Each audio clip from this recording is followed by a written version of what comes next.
So how can non-EU, non-UK, non-Turkey companies register in the applicable markets, meaning EU for REACH for the EU and UK for Great Britain and KKDIK for Turkey?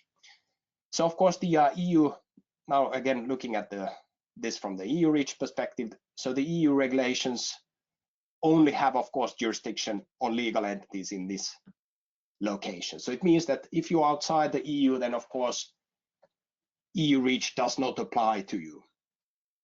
So you do not have any obligations, obviously. So the default, if you will, is that if you are a non-EU company and placing chemicals on the EU market, then your importers in the EU would take care of REACH compliance. This meaning, for example, registration.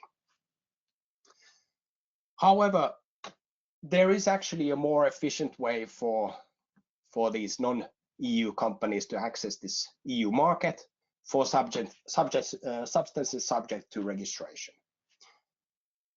And this is the only representative concept. So under EU REACH Article 8, these non-EU and non-European Economic Area companies that manufacture a substance or formulate a mixture have the right, not the obligation, but the right to appoint an only representative to take care of EU REACH importer obligations. So what this means is essentially in this context, registration and related activities.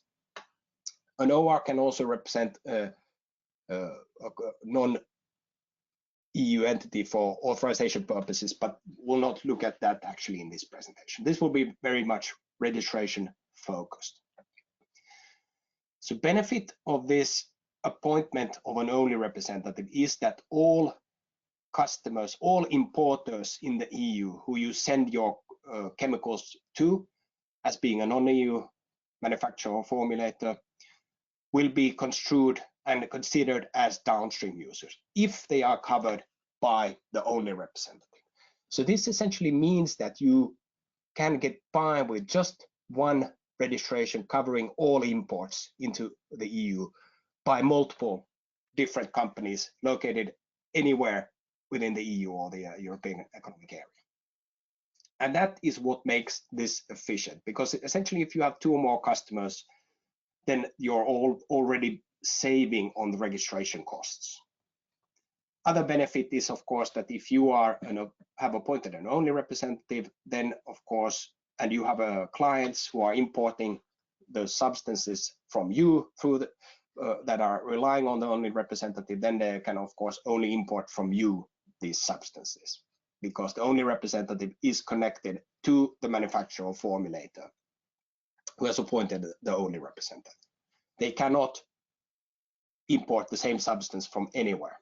However, if they would register as importers, then they could import the same substance from anywhere outside of the EU, as an example. So those are the benefits and the small drawback, if you will.